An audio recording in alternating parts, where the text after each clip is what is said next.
권선아의 청년뉴스 권선아입니다.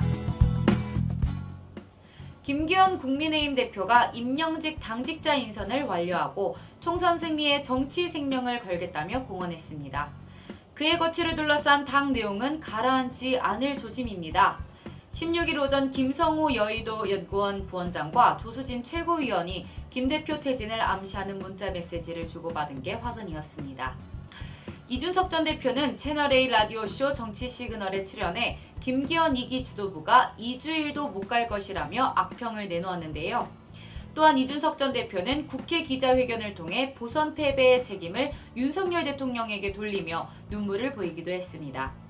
이 전 대표의 제명을 추진 중인 안철수 국민의힘 의원은 이를 두고 악마의 눈물쇼라며 비판했습니다. 상장기업이 자사 ESG 관련 정보를 재무제표 수준으로 공개하는 ESG 공시 의무화가 1년 이상 미뤄진다고 합니다. 공시 기준과 개념이 명확하지 않아 바로 도입하기 어렵다는 경제계의 지적을 금융당국이 수용한 데에 따른 것인데요. 김소영 금융위원회 부위원장은 16일 서울 여의도 금융투자협회에서 기업, 학계, 유관기관 모임인 ESG 금융추진단 제3차 회의를 열고 국내 ESG 공시 도입 시기를 2026년 이후로 연기한다고 밝혔습니다. 그는 미국 등 주요국의 ESG 공시 의무화가 지연되었고 주요 참고 기준인 국제지속가능성기준위원회의 지속가능성 공시 기준이 지난 6월에야 확정된 점을 고려했다고 설명했습니다. 금융위는 구체적인 공시 도입 시기는 관계부처와 협의해 추후 확정하기로 했고 다음 달 기획재정부 주관으로 열리는 민관합동 ESG 정책에서 확정하는 국내 ESG 공시제도 로드맵에서 구체적인 도입 시기가 담길 것으로 전망됩니다. 더불어민주당 이재명 대표가 경기지사 시절 당시 부인 김혜경 씨와 법인카드를 사적 유용했다는 의혹을 처음 폭로한 조명현 씨가 기자회견장에 모습을 보였습니다. 조 씨는 이 대표 부부가 혈세를 사적으로 쓰고 공무원을 하인처럼 부리는 범죄를 저질렀다고 주장했는데요. 그러면서 이 대표의 사적인 심부름과 관련해 그동안 폭로되지 않았던 증거 자료들도 추가로 공개했습니다. 이에 관해 이 대표 측은 국면 전환을 위한 여당발 정치 주장에 일일이 대응하지 않겠다는 주장입니다. 정부가 의대 정원을 늘리는 방안을 검토하고 있는 것으로 알려지면서 의료계의 반발이 예상되는 가운데 의사단체가 주장해온 요구사항을 정부가 긍정적으로 검토하고 있는 것으로 알려졌습니다. 16일 의료계 등에 따르면 정부는 국립대병원에 대한 정원 규모, 총액 인건비 규제 등을 없애거나 완화하는 방향을 검토 중입니다. 국립대병원들은 정부 지침에 따른 필요 정원 규모를 보고하고 정원 조정에 대해 정부와 협의해야 한다며 때문에 민간병원 대비 의사들에게 상대적으로 낮은 보수를 줄 수밖에 없고 또 의사들은 민간병원으로 유출되는 문제가 계속해서 반복되고 있는데요. 한편 정부는 필수 의료 분야 중심 수가 인상과 신설 등에 대한 대책을 검토 중인 것으로 알려졌습니다. 또한 의사단체들은 외과나 소청과 등 필수 의료 분야 수가를 인상해야 우수한 의사 인력을 유치할 수 있다고 주장하는 바입니다. 팔레스타인 무장정파 하마스와 유혈 분쟁이 벌어진 이후 가자 지구를 봉쇄해온 이스라엘이 이집트를 통한 민간인 구호품 반입을 허용하기로 했습니다.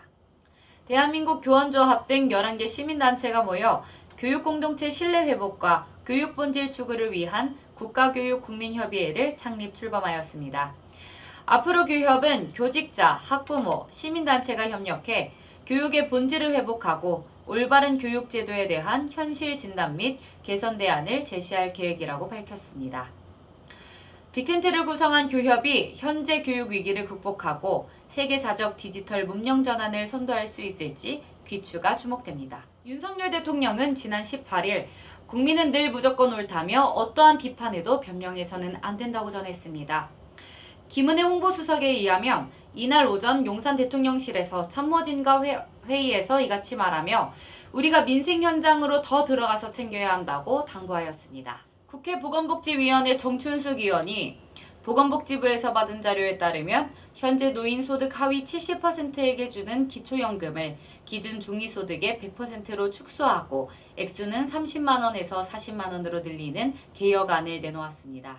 국내 관광지 1순위로 꼽히던 제주도의 위상이 추락하고 있습니다. 여행조사 전문기관인 컨슈머 인사이트는 여름 휴가 여행 만족도 조사에서 제주도가 1000점 만점에 723점으로 4위를 기록했다고 지난 18일 밝혔습니다.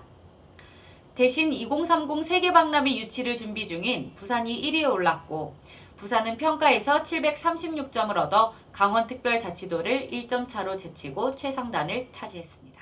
조 바이든 미국 대통령은 가자지구 병원 폭발 참사는 가자네 테러리스트 그룹이 잘못 발사한 로켓의 결과로 보인다며 가자지구 병원 폭발 참사에 대해 이스라엘은 책임이 없다고 말했습니다. 미 국채금리가 상승세를 지속하면서 2007년 이후 처음으로 연 4.9% 선을 넘으며 연 5%에 바짝 다가섰고 글로벌 채권금리의 기준 역할을 하는 10년 만기 미 국채금리는 18일 오후 3시 연 4.90%에 기록했습니다.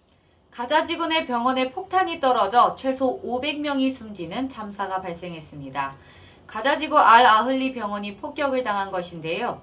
팔레스타인 자치정부는 이번 폭격을 이스라엘의 전쟁 범죄로 규정해 하마스는 아랍 국가들의 결집을 호소한 반면 이스라엘 측은 가자지구의 또 다른 무장단체인 이슬라믹 지하드의 소행이라며 폭발 전후 병원 상공에서 촬영한 영상과 감청한 무장대원들의 녹취 내용 등을 공개했습니다. 경찰관 추락사 사건에서 마약 공급처로 지목됐던 서울 용산구 이태원의 한 클럽에서 여러 명의 손님이 실제로 마약을 투약하거나 거래한 정황들이 경찰 수사 결과 드러났습니다. 2023년 대통령실 단신입니다.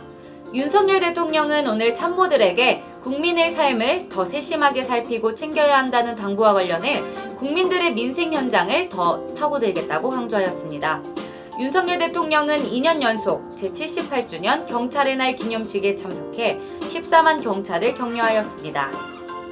윤석열 대통령이 17일 청와대 영빈관에서 국민통합위원회, 민간위원, 정보위원, 국민의힘 당 등 90여 명과 함께 만찬을 함께하며 국민통합의 목적과 가치를 공유하였습니다. 김건희 여사는 지난 15일 10월 유방의 달을 맞아 2023년 핑크 페스티벌에 참석하였습니다.